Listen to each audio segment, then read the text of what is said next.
로마서 14장 1절에서 12절에 있는 말씀입니다. 로마서 14장 1절에서 12절에 있는 말씀, 오늘 우리에게 주시는 하나님의 말씀, 우리 함께 한 목소리로 받들어 읽겠습니다. 믿음이 연약한 자를 너희가 받되 그의 의견을 비판하지 말라. 어떤 사람은 모든 것을 먹을 만한 믿음이 있고 믿음이 약한 자는 채소만 먹느니라. 먹는 자는 먹지 않는 자를 업신여기지 말고 먹지 않는 자는 먹는 자를 비판하지 말라. 이는 하나님이 그를 받으셨음이라. 남의 하인을 비판하는 너는 누구냐? 그가 서 있는 것이나 넘어지는 것이 자기 주인에게 있음에 그가 세움을 받으리니 이는 그를 세우시는 권능이 주께 있음이라. 어떤 사람은 이 날을 전날보다 낮게 여기고 어떤 사람은 모든 날을 같게 여기나니 각각 자기 마음으로 확정할지니라. 나를 귀중히 여기는 자도 주를 위하여 중히 여기고 먹는 자도 주를 위하여 먹으니 이는 하나님께 감사함이요 먹지 않는 자도 주를 위하여 먹지 아니하며 하나님께 감사하느니라. 우리 중에 누구든지 자기를 위하여 사는 자가 없고 자기를 위하여 죽는 자도 없도다. 우리가 살아도 주를 위하여 살고 죽어도 주를 위하여 죽나니 그러므로 사나 죽으나 우리가 주의 것이로다. 이를 위하여 그리스도께서 죽었다가 다시 살아나셨나니 곧 죽은 자와 산 자의 주가 되려 하심이라. 내가 어찌하여 내 형제를 비판하느냐?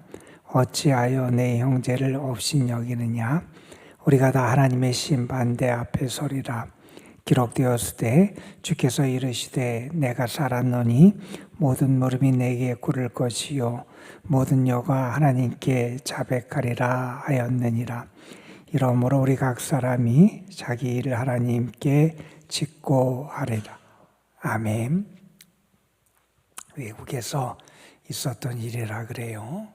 학교 졸업식이 거행되고 있는데 학교에서 이제 졸업생들이 한 사람씩 나가서 졸업장을 받고 있는 와중에 한 학생이 자기 그 한 손을 주머니에 넣은 것 같고 그 졸업장을 받는데 오른손을 집어넣고 왼손으로만 그냥 졸업장을 받고 졸업장을 주는 그 교장선생님한테 악수도 안 하고 그렇게 내려가는 것 같아요. 보고 있던 사람들 가운데 웅성거리는 그러한 소음이 들리게 되고 그래서 함께 했던 사람들 가운데 그 학생이 너무 예의가 없는 거 아니냐, 건방진 거 아니냐 이런 얘기를 하는 사람들의 소리가 여기저기에서 들리게 됩니다. 그때 그 학교를 다니던 한 학생이 그런 이야기를 하는 사람들에게 자초지종을 이야기를 해주더라는 거예요. 그 학생은 사고로 팔을 하나 잃었고 그래서 의수를 끼고 학교 생활을 열심히 했고 그리고 나서 이렇게 졸업하는 거다. 뭐 이런 이야기를 들려주게 되더라는 거예요. 아마 그 설명을 들은 그 학생을 비난했던 사람들은 자기들의 판단이 얼마나 섣불렀는지 아마 그렇게 생각을 하며 후회하는 그런 마음을 가졌을 겁니다. 여러분, 우리 믿음의 공동체 안에서 살아가는 사람들이 우리가 어떤 생각을 가지고 어떤 의식을 가지고 살아가야 되고 어떻게 서로를 대해야 되느냐라고 하는 것은 정말 중요해요. 우리가 믿음이 성장한다 하는 것은 개인적으로 내 믿음이 깊어지고 내 영성이 깊어지는 차원에만 머무르는 게 아니고요. 내 성품도 달라지고 다른 사람과의 우리의 관계도 달라지게 되지요. 그래서 믿음이 깊어지고 믿음이 성장하면 성장할수록 하나님을 더 사랑하게 되고 또 이웃을 더 사랑하게 되고 우리의 삶의 자세가 달라지고 삶의 태도와 목적이 달라지는 것을 우리가 알게 됩니다. 그래서 어제 우리가 함께 본 말씀에 보면 사랑이 율법의 완성이다, 그런 말씀을 했어요. 사랑이 율법의 완성이에요. 정말 소중하고 가장 아름답고 귀한 믿음의 모습, 하나님이 기뻐하시는 모습은 사랑을 하며 살아가는 모습을 통해서 나타나지요. 우리가 믿음의 사람으로서 내가 사랑받은 자고 사랑에 빚진 자로 살아가야 한다 하는 것은 우리가 늘 기억해야 될 우리의 가장 중요한 믿음의 모습이고 열매다 하는 것을 우리가 생각해야 됩니다. 그리고 우리가 또한 믿음의 사람으로서 우리가 기억하고 잊지 말아야 될 사실 가운데 하나는 뭐냐 하면, 우리 믿음의 모든 형제 자매들은 함께 한 주님의 다스림을 받는다 하는 사실을 우리는 기억해야 됩니다. 나에겐 한 주님 안에서 우리가 함께 살아가는 존재고, 나나 다른 형제 자매나 함께 한 주님의 다스림 통치 아래 있다 하는 것을 우리는 잊어서는 안 됩니다. 이게 왜 중요하냐 하면, 이 말은 달리 말하면 내가 주인이 아니다 하는 것을 우리가 기억해야 한다는 것이고, 우리가 이 사실을 인식하게 될 때 중요한 것은 뭐냐 하면, 다른 사람을 대할 때도 내가 인생의 주인이고 내가 모든 것의 주인이 되어서 내 마음대로 상대방을 대하고 다른 사람을 대하고 다른 사람을 판단하지 않아야 된다 하는 것을 우리에게 가르쳐 주는 겁니다. 여러분, 오늘 말씀에 보면 우리가 사랑으로 살아가는 삶의 모습 속에서 주의해야 될 것들, 그 모습을 우리에게 하나 가르쳐 줍니다. 여러분, 사랑은 다른 것도 수용할 수 있는 게 사랑이잖아요. 다른 것을 배척하고, 나와 다른 것을 배척하고 비난하는 게 사랑이 아니라, 나와 다른 점이 있어도 그것을 기꺼이 수용하고 용납하는 것이 사랑이에요. 오늘 말씀에서는 그 사랑이 공동체에서 구체적으로 구현되는 그 예를 우리에게 드는데, 특별히 서로 다를 수 있다는 거예요. 다른 것 때문에 갈등이 생길 수 있어요. 다른 것 때문에 서로 이해하지 못하는 상황이 벌어질 수 있어요. 오늘 말씀에서는 특별히 두 가지의 예가 등장을 하는데, 그 한 가지 예는 뭐냐? 그 한 가지 예는 그 음식을 먹는 것과 관련된 예가 등장을 해요. 여기 보면 어떤 사람은 구애받지 않고 음식을 아무거나 먹더라는 거예요. 반면에 또 어떤 사람은 내가 기존의 율법을 지키며 율법의 조항에서 먹어야 되는 거 먹지 않아야 되는 것이 규정되어 있기 때문에 내가 그 조항을 따라서 이것은 먹어도 되고 먹으면 안 된다 이렇게 생각하는 사람도 있었고, 또한 이 당시에 이방 땅에 살아가던 성도들 가운데는 어떤 사람들이 있었냐면 고기를 먹는데 특별히 망설이는 사람들이 있었다는 거예요. 우리가 고린도전서에서도 그런 예를 봤습니다. 시장에서 유통되는 고기 가운데는 도축장에서 그냥 도살된 그러한 고기도 있지만, 신전에 제물로 바쳤던 고기가 도축장에서 도살된 고기와 함께 그렇게 시내 정육점에서 유통이 되고 있다는 거예요. 그럴 때 내가 살 때 이것이 그냥 일반 도축장에서 도축된 그러한 고기인지 아니면 이방 신전에게 바쳤다가 시장에 나온 건지 알 수 없기 때문에, 내가 이방 신에게 바쳤던 것이라면 내 신앙에 지장이 있어서 내가 안 먹겠다 하고 그렇게 생각하며 고기를 먹지 않는 사람도 있었다는 거예요. 그래서 음식을 먹을 때 아무거나 제한 없이 먹는 사람도 있고 먹지 않는 사람도 있더라. 그래서 오늘 말씀에 보면 그것을 가지고 예를 들면서 4절까지 이렇게 말합니다. 어떤 사람, 강한 사람이 있다는 거예요. 강한 사람을 아무거나 먹는 사람이 있고, 또는 어떤 사람은 내가 그것을 가려가면서 상황이나 이러해서 내가 안 먹겠다고 하는 그런 사람이 있을 때, 그러한 태도가 서로를 향해서 비판을 하거나 판단을 하거나 정죄하거나 하는 그런 것으로 나타나면 안 된다 하는 것을 우리에게 가르쳐주는 말씀이 등장을 합니다.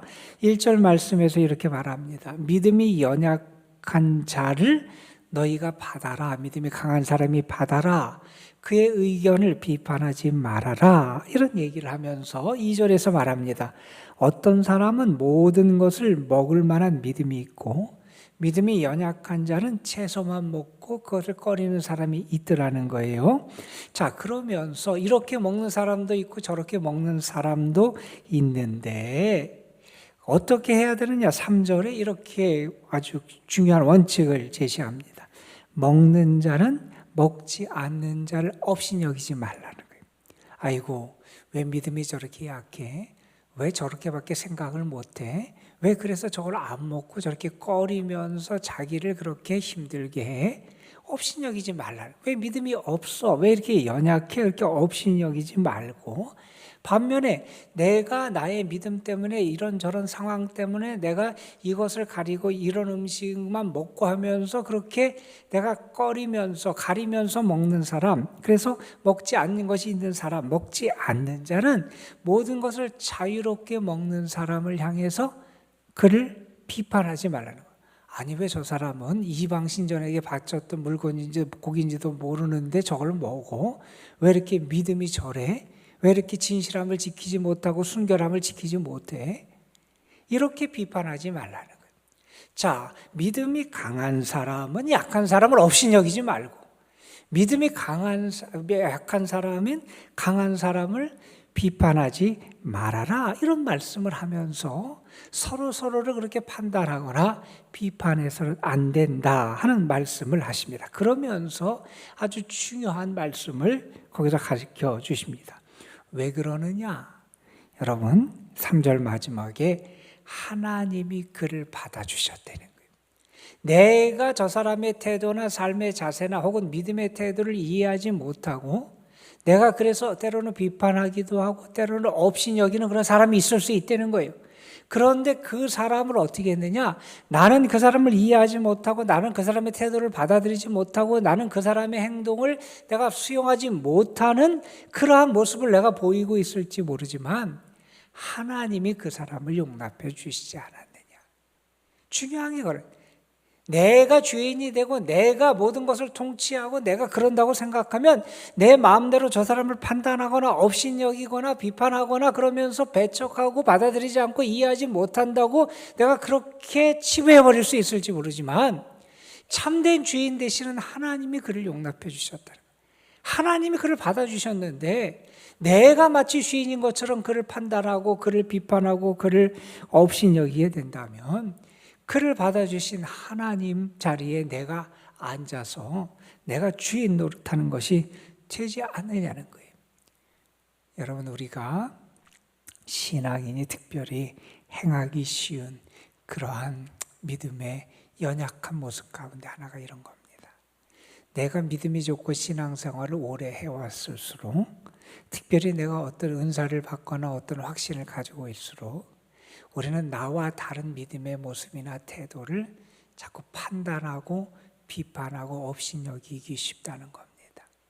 그러면 그때마다 우리가 분명히 고백해야 될 게 있다는 겁니다. 하나님이 그를 받아주셨다. 이것을 우리는 알아야 된다. 그리고 우리가 고백해야 돼요. 우리는 모두 나나 그 사람이나 한 주님 아래 살아가는 사람이다. 내가 주인이 아니라 주님이 주인이시다. 이 고백을 하며 살아갈 수 있어야 한다는 겁니다. 두 번째 예의 경우가 5절 이하에 등장하게 되죠. 어떤 사람은 이날 특별한 날을 귀중히 여기다라는 거예요. 조화를 귀중히 여기든 아니면 그가 어떤 절기를 귀중히 여기든 어떤 특정한 날을 너무 귀중히 여기고 살아가는데 또 어떤 사람은 특정한 날이 아니라 모든 날을 똑같이 여기며 살아간다는 거예요. 자, 그런데 이렇게 특정한 날을 귀중히 여기든 아까처럼 무엇을 내가 먹든 안 먹든 우리의 삶의 중요한 원칙, 아까는 우리 모두 다 주님의 다스림을 받는 사람이다, 내가 주인이 아니다 라고는 원칙이 있었다면 내가 주님의 다스림을 받고 내가 주인이 아니라면 우리는 이제 그러면 어떻게 살아가면서 모든 일을 행해야 되느냐? 또 다른 중요한 원칙이 6절 이하에 등장을 하게 됩니다. 이렇게 말씀하지요. 나를 중히 여기는 자도 주를 위해서 해야 된다. 그렇지, 먹는 자도, 무엇을 먹거나 뭘 안 먹거나 하는 자도 다 주를 위해서 해야 된다. 가장 중요한 원칙이거든. 그러면서 7절에 그런 얘기를 하죠. 우리 중에 누구든지 자기를 위하여 사는 자도 없고 자기를 위하여 죽는 자도 없다는 거예요. 우리는 사나 죽으나 주님의 것이다. 그래서 우리는 살아도 주를 위해 살고 죽어도 주를 위하여 죽나니 사나 죽으나 우리는 주님의 것이다. 그러니까 우리의 삶의 가장 중요한 원칙, 주인은 내가 아니라 주님이시다라는 원칙이고, 거기에서 파생된 또 다른 중요한 원칙이 있는데, 그래서 우리는 무엇을 하든지 가장 중요한 목적은 뭐냐? 주님을 위해서라는 거예요. 나를 위해서, 내가 주인이 되어서 내 자신을 위해서 하는 것이 아니라 우리는 주님을 위해서 살아가는 자고 주님을 위해서 행하는 자다 하는 것을 우리에게 가르쳐 줍니다. 여러분, 오늘 말씀해 보면 믿음의 모습도 두 가지 모습이 나올 수 있대. 믿음이 강한 사람이 있고 약한 사람이 있을 수 있다는 거예요. 물론 그럴 수 있어요. 그리고 살아가는 신앙의 생활의 태도도 나 중심의 신앙생활을 하는 사람이 있고 하나님 중심, 주님 중심의 신앙생활을 하는 사람이 있을 수 있다는 거예요. 그런데 이 모든 것에서 가장 중요한 핵심적인 원칙을 우리는 늘 붙잡고 살아가야 된다는 거예요. 내가 주인이 아니고 하나님, 주님이 주인이시고 우리는 모두 그 주님을 위해서 살아가는 존재다. 우리가 서로 다른 모습을 할 수 있고 우리가 살아가는 모습도 다르고 하지만 가장 중요한 삶의 원칙, 믿음의 원칙을 우리는 잊어서는 안 된다 하는 것을 우리에게 가르쳐 줍니다. 여러분, 그래서 우리는 내가 모든 것을 하든지 중심이 나에게 있으면 자꾸 내가 주인이 되고 내가 심판자가 되고 내가 판단자가 되려고 하는 그러한 오류에 빠지기가 쉽다는 거예요. 그래서 우리는 가장 중요하게 주님을 위해서라고 하는 이 신앙의 원칙을 늘 붙잡고 살아가야 된다 하는 겁니다. 자, 그러면 이런 일이 벌어질 수 있을 거예요.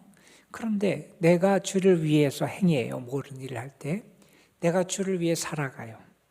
자, 그러면 내가 주를 위해 산다, 내가 주를 위해 행한다, 그렇게 하면서 하는 모든 행위가 다 정당화될 수 있느냐? 거기서도 우리가 조심할 부분이 있다는 거예요. 내가 어떤 일을 해요. 나는 주님을 위해 산다고 생각하고 해요. 내가 어떤 일을 해요. 어떤 신앙의 행위를 하고 어떤 사람과의 관계 속에서 내가 어떤 태도를 취하는데 나는 주님을 위해 산다 그러면서 그런 태도를 취해요. 그런데 우리가 분명히 염두에 두어야 될 것 하나가 있는데, 그렇게 주를 위해 산다, 주를 위해 행한다 그러면서 모든 행위가 다 정당화되는 게 아니라, 여러분 오늘 말씀 10절 이하에 보면 우리는 결국 하나님의 심판대 앞에 서게 될 거다 하는 것을 잊어서는 안 된다는 거예요. 하나님의 심판대 앞에 서서 내가 하나님 앞에서 우리가 자기의 일을 짓고 하게 될 거다. 내가 살아왔던 그것에 대해서 하나님의 판단을 우리가 받게 될 거다. 그러니 우리가 내가 이렇게 한다 그래서 내가 정당한 어떤 이유가 있고 그런다고 해서 그 모든 것이 다 내 마음대로 내 뜻대로 해도 다 되는 것처럼 그렇게 말할 수 없고, 그 모든 것도 결국 하나님 그분의 판단을 받게 되는 거다 하는 것을 우리가 기억할 필요가 있음을 우리에게 가르쳐 줍니다. 여러분, 그래서 우리가 무슨 일을 행할 때 어떤 기준이 있어야 돼요. 이것이 죄인가 아닌가를 먼저 우리가 잘 깊이 기도하면서 생각해 봐야 되고, 죄가 아닌 것 같아도 나를 죄로 유혹할 수 있는 것을 우리가 또한 피할 수 있어야 되고요. 그리고 내 자신의 행위나 뭐 이런 것에 있어서 살피지만, 특별히 우리가 오늘 말씀을 보면 다른 사람과의 관계에서 어떤 열매를 맺고 영향을 끼치느냐를 우리가 잘 생각하면서 우리의 삶을 살아갈 수 있어야 한다는 겁니다. 예전에 있었던 일이라 그래요. 어떤 사람이 집에 도끼를 잃어버렸어요. 도끼가 어디 갔나 다 찾아봐도 없는 거예요. 집안을 다 뒤져봐도 없어서 생각했어요. 도둑이 훔쳐갔다. 그러면서 누가 어떤 도둑이 훔쳐갔을까 이렇게 생각해 보니까 옆집에 사는 젊은이가 좀 이상해 느껴지는 거예요. 요즘 자기를 자꾸 피하는 것 같고, 말을 하는데도 목소리가 자꾸 떨리는 것 같고, 내가 저놈이 좀 수상하다 이런 생각을 했어요. 그러면서 마음을 먹기는 내가 저 사람을 한번 혼내줘야 되겠다 이런 생각을 하고 있었어요. 그러다가 그가 이전에 나무를 했던 산에 갔다가 거기에 놓여 있는 도끼를 찾은 거예요. 자기가 모르고 깜빡 잊고 왔는데 한참 있다가 집에서 도끼를 찾으려고 그러니까 도끼가 없어졌다고 그렇게 생각을 했던 거예요. 여러분, 그 일을 계기로 해서 그 사람이 생각했어요. 내 마음이 비뚤어지니까 다른 사람을 저렇게 판단하고 정죄하는구나 하는 생각을 하게 됐다 그래요. 여러분, 우리 믿음의 사람이 빠지기 쉬운 함정을 오늘 본문 말씀 우리에게 가르쳐줘요. 믿음이 좋다, 신앙생활을 오래 했다, 내가 이렇게 하나님을 더 위해서 살아간다 그러면서 다른 사람을 판단하고 비판하는 것은 주님이 기뻐하시는 일이 아니라는 거예요. 그건 사랑의 모습이 아니라는 거예요. 주님이 받아준 사람에 대한, 내가 주님의 그런 용납을 받은 사람이 다른 사람을 대하는 태도가 아님을 우리에게 가르쳐주고 계십니다. 내가 주인이 아니라 주님이 주인이시고 우리는 그 주님을 위해 살아가고 하나님의 심판대 앞에 서는 존재임을 기억하면서 우리 자신의 삶의 신앙의 모습을 행하는 것, 그것이 믿음의 사람의 바른 길임을 가르쳐주는 말씀이 여러분을 위한 주님의 말씀이 돼서 오늘 하루의 삶 속에서 주님을 기쁘시게 하는 그러한 삶이 되시기를 주님의 이름으로 축원합니다. 기도하겠습니다.